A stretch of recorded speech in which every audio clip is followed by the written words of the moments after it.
तो नमस्कार, अब हम लोग देखेंगे जिंक सल्फाइड स्ट्रक्चर्स का। ठीक, ये वीडियो पार्ट है 13th और इसमें हम लोग देखेंगे zinc sulphide structures. Zinc sulphide nature में ZnS फार्मूला होगा इसका। नेचर में ये कई बहुरूपों में पाया जाता है। जैसे दो होते हैं ना, एक पॉलीमॉर्फ होता है, एक एलोट्रॉप होता है। पॉलीमॉर्फ का मतलब होता है जब कोई यौगिक एक से ज़्यादा संरचनाओं या एक से ज़्यादा रूपों में पाया जाता है नेचर में, तो उसे कहते हैं पॉलीमॉर्फ। और ये फिनोमेना कहलाती है पॉलीमॉर्फिज्म, जिसको हम बहुरूप कहते हैं, और घटना कहलाती है बहुरूपता। तो इस जिंक सल्फाइड में अगर आप देखेंगे तो दो बेसिक स्ट्रक्चर्स डिफाइंड है यहाँ। एक है जिंक ब्लेंड स्ट्रक्चर, वो हम लोग देखेंगे, और दूसरी संरचना है वुर्टजाइट। तो वुर्टजाइट संरचना है ये, एक ये देखेंगे और एक फॉर्म देखेंगे जिंक ब्लेंड का। क्लियर, ये दो फॉर्म हम लोग देखेंगे, जिंक ब्लेंड स्ट्रक्चर और वुर्टजाइट। दोनों का जो केमिकल फार्मूला है वो ZnS है। जिंक सल्फाइड यहाँ भी है, जिंक सल्फाइड यहाँ भी है। केवल जो अरेंजमेंट है, मतलब जो धनावेशित आयन छोटी त्रिज्या का है, Zn2+ है ना, डी ब्लॉक का एलिमेंट 30 एटॉमिक नंबर, तो Zn2+ तो त्रिज्या क्या हो गई है, छोटी, और S2- सल्फाइड आयन त्रिज्या उसकी है बड़ी। तो वो छिद्र में रहता है। तो ये किस छिद्र में रहेगा और ये किस छिद्र में रहेगा, तो उन छिद्रों में धनायनों के अधिवास जो कर रहे हैं, उस अधिवास के आधार पर, मतलब जो वो रिजाइड्स कर रहे हैं उसके आधार पर दो प्रकार के स्ट्रक्चर्स हमें मिलते हैं। एक होता है जिंक ब्लेंड, दूसरा है वुर्टजाइट। क्लियर, एक थोड़ा हम फिगर करके दिखा रहे हैं आपको, कुछ एक्सेप्शनल केस है ये। जैसे अगर जनरल जो रेडियस रेशियो रूल बताया था हमने, रेडियस रेशियो रूल, इसका लिंक आपको मिल जाएगा पीछे की तरफ, वहाँ से आप देख सकते हैं। फिर से आयनिक क्रिस्टल्स का जो पहला पार्ट था उसमें रेडियस रेशियो रूल हमने बताया था वहाँ पर। तो वहाँ अगर आप देखें तो जो त्रिज्य अनुपात है उसके आधार पर इसकी संरचना को डिफाइन कैसे किया जाए। बेसिकली अगर हम जिंक Zn2+ का जो त्रिज्या है, Zn2+ की त्रिज्या है वो एग्जैक्ट इतनी होती है 0.83 एंगस्ट्रॉम में ले रहे हैं, 83 पिकोमीटर हो जाएगा। ठीक है, और जो S2- है उसकी त्रिज्या अगर आप देखोगे तो उसकी त्रिज्या होती है 1.74 एंगस्ट्रॉम। और अगर हम त्रिज्या अनुपात लगाएं आपका R+ धनायन की त्रिज्या ओवर ऋणायन की त्रिज्या, तो यहाँ पर मिलेगा आपको 0.83 और ये मिलेगा 1.74। इसको जब डिवाइड करोगे आप तो आएगा इतना 0.48। 0.48 का मतलब हो गया, रेंज कौन सा है, रेंज आ रहा है 0.414 से 0.732।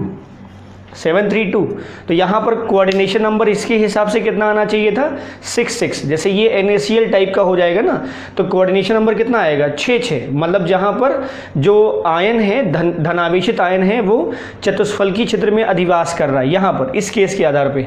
लेकिन ऐसा है नहीं, वास्तव में ऐसा है नहीं। ये जो फिगर है, दैट कैलकुलेशन इज रॉन्ग। कारण क्या है, ये कैलकुलेशन तो सही है, मतलब इसके आधार पे जो एजम्पशन है वो गड़बड़ है। तो रेडियस रेशियो रूल के कुछ एक्सेप्शंस भी हैं। उसी एक्सेप्शंस में हम एक केस बता रहे थे आपको कि जो रेडियस रेशियो के आधार पे अगर हम डायरेक्ट फाइंड आउट करना चाहें कि व्यवस्था है कैसी, तो वो थोड़ा सा प्रॉब्लमेटिक है, कहीं ना कहीं वो आपको प्रॉब्लम करेगा। कारण ये है कि इसका 0.48 आता है, तो इसकी जो वैल्यू है इस रेंज में आएगी, तो यहाँ पर स्ट्रक्चर होना चाहिए था FCC टाइप का, और FCC में भी क्या होना चाहिए था, कोऑर्डिनेशन नंबर आना चाहिए था 66, लेकिन ऐसा नहीं है। NaCl में कोऑर्डिनेशन नंबर 66 होता है, तो यहाँ पर भी आना चाहिए था, लेकिन ऐसा नहीं है। तो ये एक एक्सेप्शनल केस है जिंक सल्फाइड का, जिसको अलग से हम डिस्कस कर रहे हैं, इसीलिए क्योंकि यहाँ पर जो कोऑर्डिनेशन नंबर आएगा जिंक सल्फाइड में, वो चाहे इसमें हो और चाहे इसमें हो, वो 44 आएगा। कितना आएगा, 44। जी हाँ, कोऑर्डिनेशन नंबर यहाँ जो आएगा दोनों में 44। वो अलग बात है कि इसकी व्यवस्था में हम CCP फॉर्म देखेंगे और यहाँ देखेंगे HCP, hexagonal close packing structures का। क्लियर, तो एक पहली स्ट्रक्चर्स के बारे में देखते हैं। तो जिंक ब्लेंड स्ट्रक्चर को थोड़ा सा ध्यान से देखेंगे इसे, तो be concentrate on the topic of zinc blende, क्योंकि थोड़ा सा टॉपिक आपको इमेजिनेशन पे ज़्यादा ले जाना पड़ेगा, तब आपको समझ में आ जाएगा। ठीक है, तो यहाँ हम ले रहे हैं Zn2+, ब्लू से दिखा रहे हैं हम, छोटी त्रिज्या का है, धनायन की त्रिज्या छोटी, इस केस में सल्फाइड आयन, इसको हम पिंक से दिखा रहे हैं, और ये बड़ी त्रिज्या का ऋणायन है। क्लियर, ये क्यूबिक स्ट्रक्चर है एक, ठीक, इस जिंक ब्लेंड के फॉर्म में आप ऐसे कह सकते हैं कि जो एक Zn2+ आयन होता है, एक Zn2+ आयन वो चतुष्फलकीय रूप से 4 H2- आयनों से घिरा होता है। ठीक है, घिरा होता है तथा एक H2- आयन चतुष्फलकीय रूप से 4 Zn2+ आयनों से घिरा होता है। तो अगर आप इस स्टेटमेंट को सिर्फ याद रखें, ये जो स्टेटमेंट हमने लिखा है, तो इसी से आप कोऑर्डिनेशन नंबर बड़ी आसानी से बता सकते हैं। देखिए, एक Zn2+ आयन चतुष्फलकीय रूप से 4 H2- आयन, मतलब H2- के सापेक्ष Zn2+ की समन्वय संख्या कितनी हो गई? 4। H2- के सापेक्ष Zn2+ की समन्वयन संख्या मतलब उपसह संयोजन संख्या, या इसको हम शॉर्ट में बोलते हैं CN, कोऑर्डिनेशन नंबर कितना हो गया? 4। वही जी यहाँ एक H2- आयन चतुष्फलकीय रूप से 4 Zn2+ आयनों से घिरा होता है, मतलब यहाँ पर भी Zn2+ आयन के सापेक्ष H2- की समन्वय संख्या, Zn2+ आयन के सापेक्ष H2- समन्वय संख्या हो जाएगी 4। तो दोनों के कोऑर्डिनेशन नंबर कितने हैं? 4 दोनों का, Zn2+ का भी और H2- का भी। CN आएगा 4 1:1 के रेशियो में चल रहा है ना, तो यहाँ पर कोऑर्डिनेशन नंबर दोनों आयन्स के सेम होते हैं। वहाँ रॉक सॉल्ट में देखा आपने तो 6 आया, सीजियम क्लोराइड में 8 आया, यहाँ पर 4 आ रहा है। ठीक, तो जिंक ब्लेंड का अरेंजमेंट देखो कैसे हम दिखा रहे हैं। ये क्यूबिक स्ट्रक्चर है, क्लियर। आपको टेट्राहेड्रल वॉइड्स और ऑक्टाहेड्रल वॉइड्स हमने बताया था आपको, ये FCC स्ट्रक्चर एक्वायर करेगा। यहाँ ये FCC स्ट्रक्चर एक्वायर करेगा, लेकिन जो अरेंजमेंट है वो NaCl के समान नहीं है, इसीलिए कोऑर्डिनेशन नंबर 6 ना होकर के 4 है। ठीक, जो अभी हम आपको बता रहे थे कि जो NaCl का अगर होता तो कोऑर्डिनेशन नंबर आना तो चाहिए था इसी में, कोऑर्डिनेशन नंबर आता तब 6, लेकिन यहाँ कोऑर्डिनेशन नंबर 4। तो एक्सरे क्रिस्टलोग्राफी द्वारा, जो एक्सरे क्रिस्टलोग्राफी होती है टेक्निक, उसी के थ्रू ये एनालिसिस किया गया है कि यहाँ पर भले ही रेडियस रेशियो के अकॉर्डिंग आना चाहिए था यहाँ पर इस रेंज में, लेकिन ये एक्सेप्शनल केस है जिसमें कोऑर्डिनेशन नंबर 6 के बजाय 4 है। तो अरेंजमेंट देखो कैसे होता है इसका। ये 2 टाइप के वायर्ड थे, टेट्राहेड्रल वायर्ड और ऑक्टाहेड्रल वायर्ड। आपको पता है कि जो टेट्राहेड्रल वायर्ड है वो डायगन पे होता है, एक डायगन पे 2 टेट्राहेड्रल वायर्ड हमने एक्वायर करके दिखाया था। ठीक, टेट्राहेड्रल वायर्ड और ऑक्टाहेड्रल मतलब चतुष्फलकीय जो छिद्र था और अष्टफलकीय छिद्र, इसको एक बार दोबारा अगर देखना हो तो पीछे जाकर के वीडियो का लिंक हम दे देंगे, नीचे से जाकर के आप डिस्क्रिप्शन में देख सकते हैं फिर से। तो टेट्राहेड्रल वायर्ड्स और ऑक्टाहेड्रल वायर्ड की जो प्लेसिंग है वो जरूर मेंशन करके ध्यान में रखें तो समझ में आएगा। अब देखिए ज़रा, H2- को हम 8 कॉर्नर पे रख रहे हैं। ठीक है, FCC स्ट्रक्चर बना रहे हैं, तो यहाँ H2-, ये H2- 1 2 3 4 5 6 7 और ये 8। ठीक बेटा, यहाँ पर है H2-, ये है H2-, क्लियर। ये H2- 4 हो गए, 8 हो गए ना, 4 नीचे की तरफ और 4 ऊपर की तरफ, ये हो गए 4, क्लियर। अब फलक है तो फलक के बीच में भी एक H2- बनाओ, फलक के बीच में भी एक H2- बनाओ। देखो ज़रा, ये ऊपर वाला फलक उसके बीच में H2-, ये नीचे वाला फलक उसके बीच में H2-, क्लियर। ये दाहिनी तरफ वाला जो फलक है उसके बीच में H2-, जो लेफ्ट साइड वाला है उसके बीच में भी H2-। ठीक, अब जो फेस पे है और जो बैक साइड पे है उसके फेस के बीच में भी हम H2- बनाएंगे। तो अब यह देखो, ये है फेस, इसका बीच में यहाँ पर, तो यहाँ बना रहे हैं हम H2-। ठीक, ये बैक साइड वाला फेस है तो इसके फेस पर भी हम पीछे की तरफ बना दे रहे हैं। ठीक, तो ये थोड़ा सा लाइट हो गया है, हम इसको अलग कलर से डार्क कर दे रहे हैं।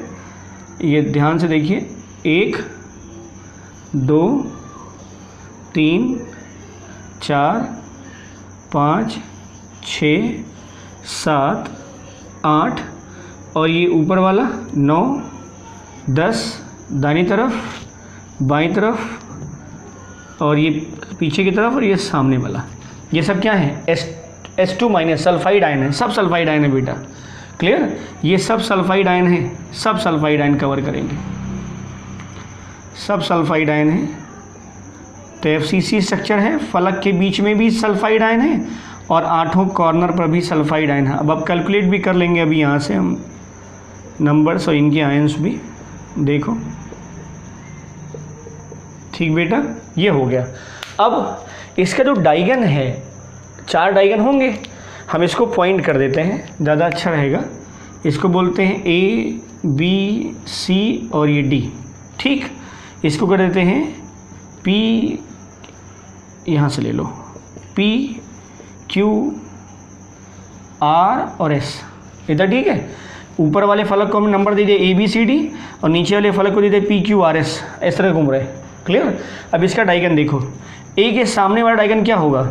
A के सामने वाला डाइगन R होगा, A और R है ना, A और R। देखो जरा, इसको अगर हम डाइगन बनाएं तो इसके सामने डाइगन ये होगा, कौन सा? A और R का, क्लियर है।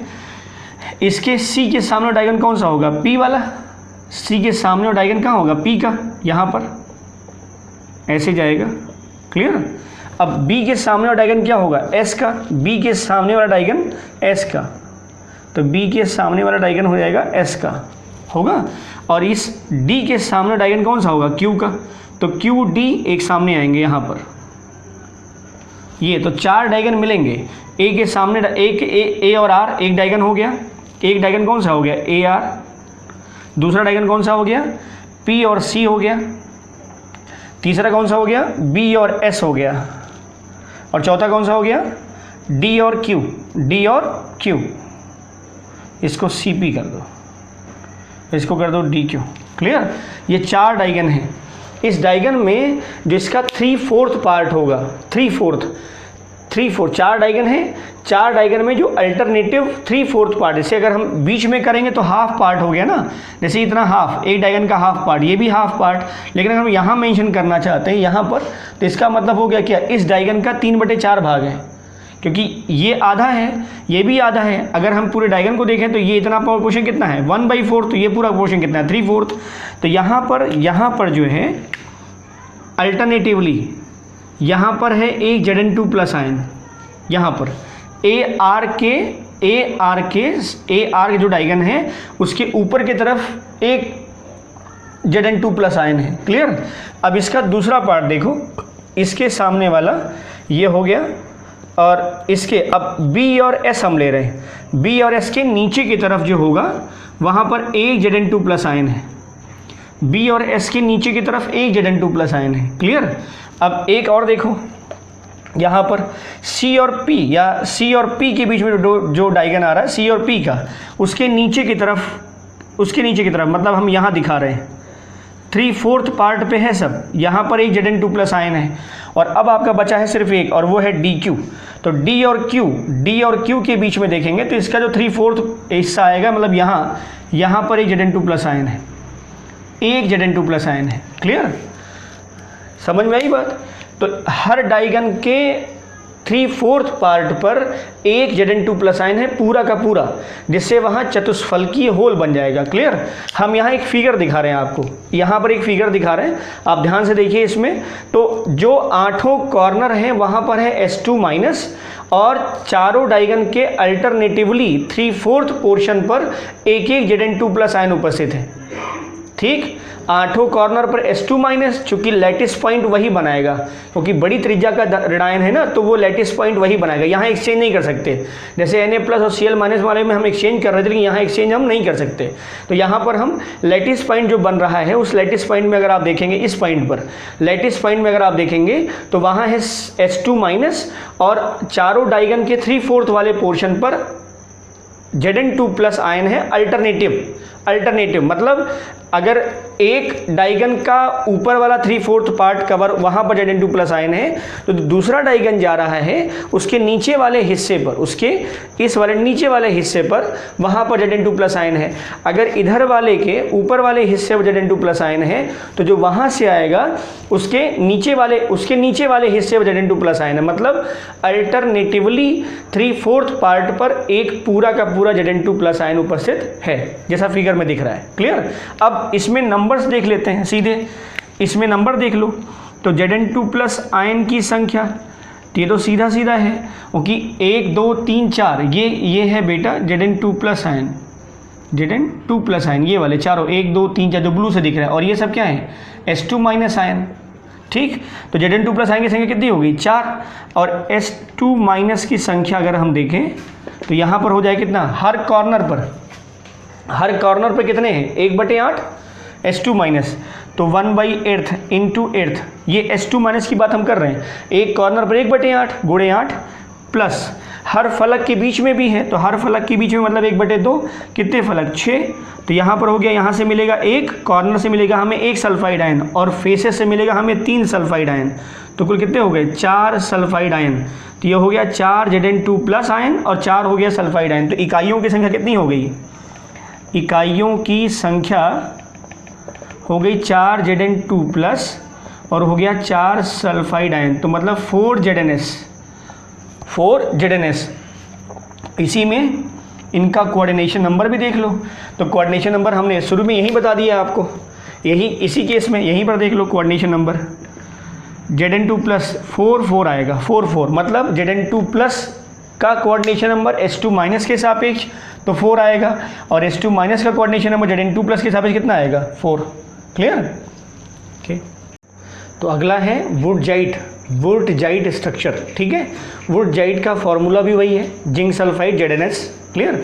इसमें अगर आप यहाँ देखें फिगर में, यहाँ हम फिगर दिखा रहे हैं आपको, इसमें अगर आप देखें तो यहाँ जो स्ट्रक्चर है, जैसे वहाँ CCP था, मतलब क्यूबिक क्लोज पैकिंग था या क्यूबिक क्लोज पैक्ड स्ट्रक्चर था, यहाँ पर जो है ये हेक्सागोनल क्लोज पैक्ड स्ट्रक्चर होता है, जैसे शॉर्ट में फॉर्म में कहते हैं हम SCP, षटकोणीय निविड संकुलित संरचना में वुर्टजाइट संरचना एक्वायर करती है। ठीक, कुछ हद तक इसी संरचना से मिलता जुलता है ये, लेकिन ये ध्यान रखें ये जो स्ट्रक्चर है, यहाँ पर जो स्ट्रक्चर दिख रहा है आपको, वो जो स्ट्रक्चर उसमें अष्टफल षटकोणीय निविड संकुलित संरचना दिखाई देती है, जिसमें अगर हम कोऑर्डिनेशन नंबर मेंशन करें तो कोऑर्डिनेशन नंबर यहाँ पर भी 4 आता है। ठीक है, थोड़ी सी व्यवस्था अलग हो जाती है, और वो क्या है, वो ये है सल्फाइड आयन के एक सेल में, मतलब जो S2- का एक सेल होगा उसमें आधे चतुष्फल की रिक्त स्थान Zn2+ आयनों द्वारा भरे होते हैं, और फिर इसका इसी का अल्टरनेट, इसी का इंटरचेंज कर दो, Zn2+ आयन के जो एक सेल होते हैं उसमें आधी चतुष्फल की रिक्तियाँ जो है वो सल्फाइड आयन से भरी होती हैं।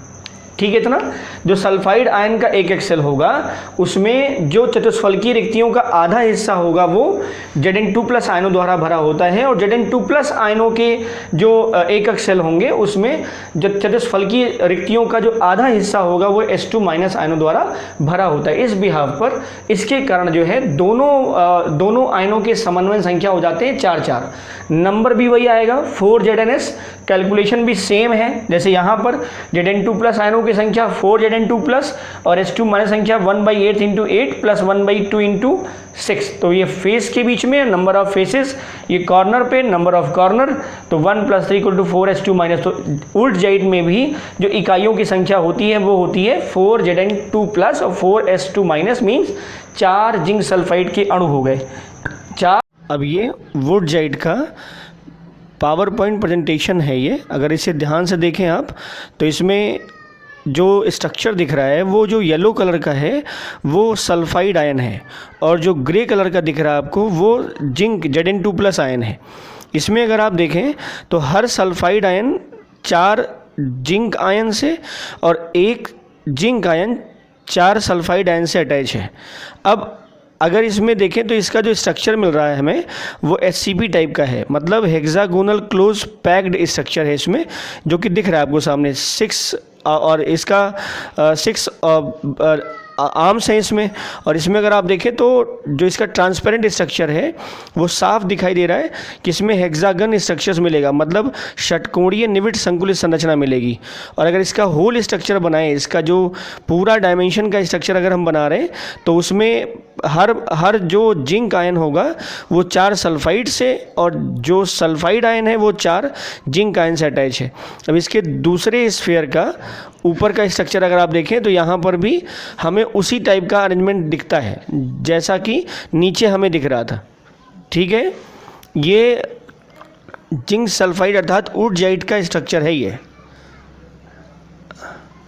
ठीक है, तो व्यू क्लियर दिख रहा होगा आपको कि हर जो येलो है वो देखें तो 4 ब्लू से अटैच है और जो ब्लू है वो 4 येलो से अटैच है।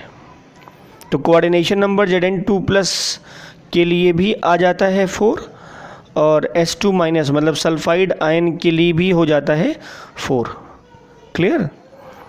अब इसमें हर पैक्ड स्ट्रक्चर्स जो है वो हेक्सागोनल क्लोज पैक्ड में ही रखा जाता है, ठीक है।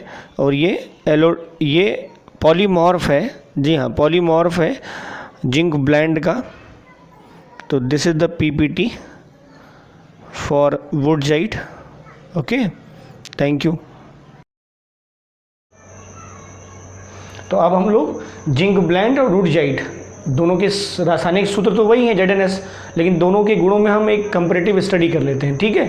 तो जिंक ब्लेंड ZnS, ये भी वुडजाइट ZnS, इसमें CCP या FCC टाइप का जो Zn2+ आयन है वहाँ रिजाइड्स करेगा और ये हेक्सागोनल क्लोज पैक्ड स्ट्रक्चर को एक्वायर करेगा Zn2+ आयन, ठीक। उष्मागतिकी के अनुसार अगर आप देखें तो ये it is more stable structure than this, ये ध्यान रखें। जो जिंक ब्लेंड का स्ट्रक्चर होता है वो ज़्यादा अस्थायी होता है, जबकि जो वुडजाइट का स्ट्रक्चर होता है वो कम अस्थायी होता है। जी हाँ, एक बात तो ये ध्यान रखिए, इसमें जो सबसे इम्पॉर्टेंट हिस्सा है कि जिंक ब्लेंड जो है उसमें Zn2+ ion CCP structure acquire करेगा और जो वुडजाइट है उसमें SCP hexagonal close packed structure में आएगा Zn2+ आयन, ठीक। ये it is more stable then this, ठीक। दूसरा, इसमें जो डेंसिटी है वो ज़्यादा होती है, डेंसिटी इसकी ज़्यादा होती है क्योंकि इसका जो वॉल्यूम है वो कम हो जाता है। तो आयतन कम होने के कारण इसका घनत्व जो है वो बढ़ जाता है। यहाँ आयतन थोड़ा सा बढ़ जाता है जिससे घनत्व कम हो जाता है। तो यहाँ डेंसिटी कम होती है और यहाँ जो घनत्व है वो ज़्यादा होता है। यहाँ घनत्व ज़्यादा, आयतन कम, यहाँ घनत्व कम, आयतन ज़्यादा, घनत्व बराबर द्रव्यमान बटे आयतन। तो यहाँ आयतन कम होता है तो घनत्व ज़्यादा होता है, कॉम्पैक्टनेस ज़्यादा है, यहाँ कॉम्पैक्टनेस कम है, डेंसिटी कम होती है। यहाँ पर 4 एसिमेट्रिक यूनिट है।